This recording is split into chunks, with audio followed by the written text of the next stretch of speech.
Hi everybody. As you can see, I'm on this beautiful path in a local wood near where I live. Now today it's bright and it's sunny, but a few weeks ago I was walking down a path like this, not during the day, but actually at night time. It was absolutely pitch black. You wouldn't have been able to see anything. And I was walking down this path with my wife and my granddaughter, who is 5 years old.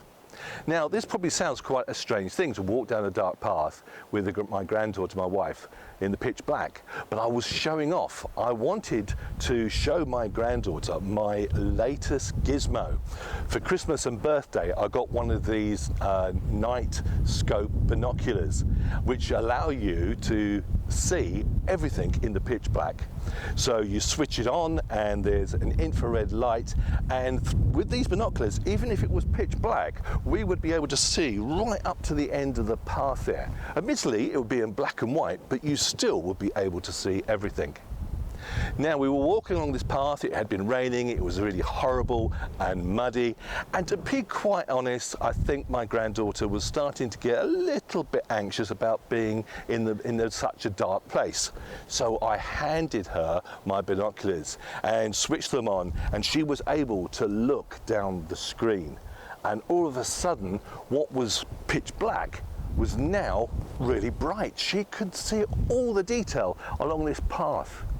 Now, me instead, I didn't have the binoculars at that point, so what I did was I switched on my head torch and I was tilting it down, using that to help me walk along the path because it was pretty muddy. I didn't want to fall into any water and I didn't want to step in anything else that was pretty yucky. I was getting a bit fed up because I'm dancing about making sure I don't slip or get in a mess. Whereas my granddaughter, it was completely different. As she walked along with these night goggles, she was going, wow, fantastic, wow, look, I can see this, I can see the trees, I can see the path. Now, the reason I've got these binoculars is that I've bought them so that we go out and look at wildlife at night. And I do know that up the top end of this path here, there is a badger sect. But that night there was no wildlife, no badgers. But what she was able to see was some local cats prowling around in the dark along the path and in the bushes. And she could see them moving around. And all the time she's going, wow, wow, wow, as she looked up down the path with the night goggles. Me, I'm getting grumpier and grumpier and grumpier. I'm just looking down and all I see is mess. I have a completely different view of the experience to her. I'm looking down at all the muck that might be around me, whereas she is looking up and seeing something far more amazing. Now, you've been looking through the books of the Bible, and this week we're going to be looking at a very small book in the Old Testament called Habakkuk.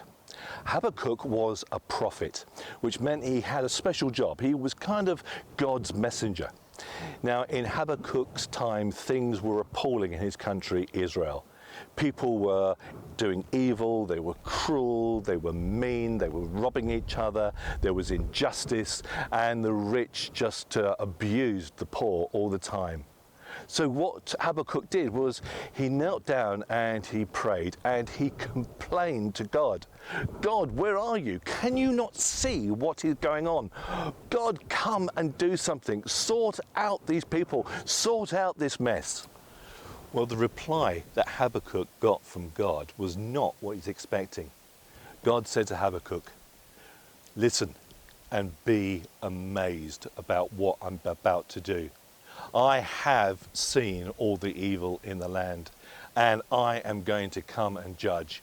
And I'm going to send an occupying army, the Chaldeans. The Chaldeans at that time were kind of like an empire, a superpower. And they were going to come into little Israel, and they were going to just sweep through the land, destroying and taking everything, leaving desolation, and taking many of the people captives back to their own country.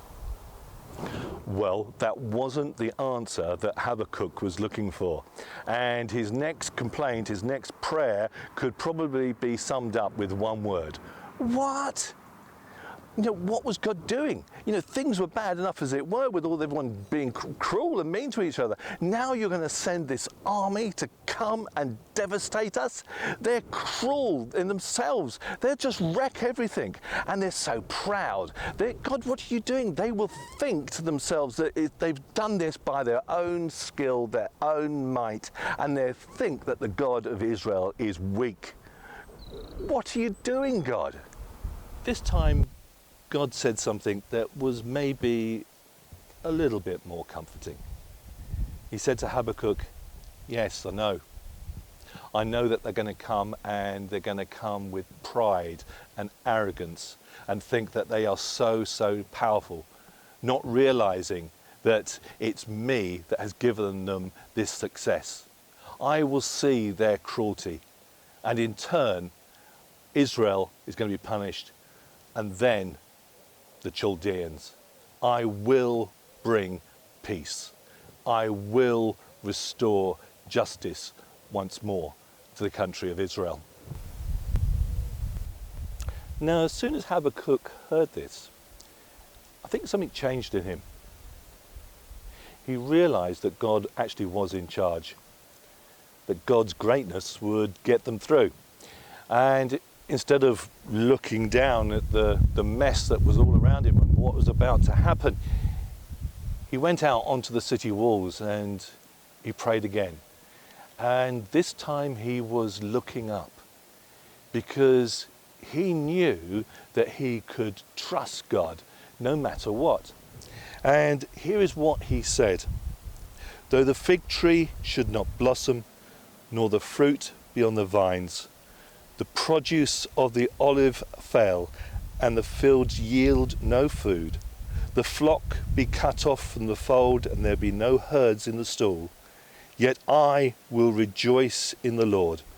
I will take joy in the God of my salvation. God the Lord is my strength. He makes my feet like deer's.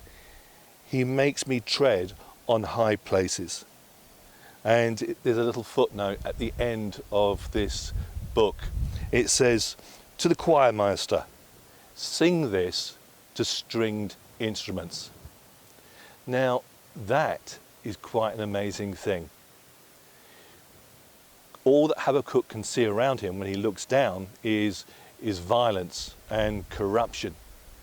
And God's answer is going to be that there's going to be war, there's going to be invasion. But instead of despairing, he worships. He sings this prayer. And the question we need to start to think about is, well, what is it that changed in Habakkuk? How could he see and experience all these things, but yet still be praising and full of joy and peace? Now, I guess we have the benefit of hindsight. History shows that these things happened. Israel was punished. The Chaldeans did come and take over the whole country, destroying everything, taking people captive. But they too, in turn, were destroyed themselves. And God kept his promise. The people returned to the land. The land was restored, and it began to prosper, and there was peace and justice once more. This book has been very helpful to Christians through all the ages. The early Christians themselves were persecuted by a superpower, the Romans. In those days, becoming a Christian could mean death. The Romans didn't like Jesus. They didn't like Christians. But this book would have been very familiar to those early Christians, and it would have helped them. It would have strengthened them. It would have given them hope and faith that ultimately God would win through.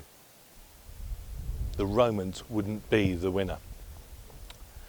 And I think also this passage, this book, has something to say to us today. We are going through a pretty tough time. We've had 2 years of an international pandemic. It's caused so much disruption. So many people have become sick, and some people have sadly died.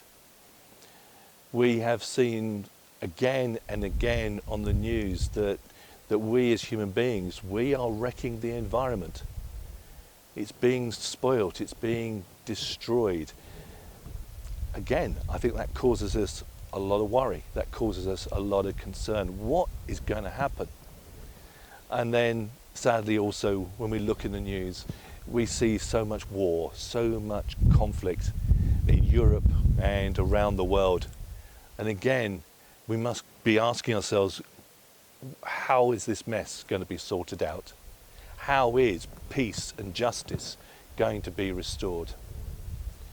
Well, I want to give you a moment now. A few moments to think about things that you are concerned about, things that might be on your mind, things that you are worried about. The temptation is to just look down at the mess. Well, this gives us an opportunity to think about what Habakkuk did. Think about his words. Think for a moment. How can I look up? How can I look forward and find hope? I know it's a bit of a cliche, but I want to give us some time, and I'm going to show this image of the candle, and I think it's apt. This light, this candle shining in the darkness. Let's use this moment of quiet just to think and reflect.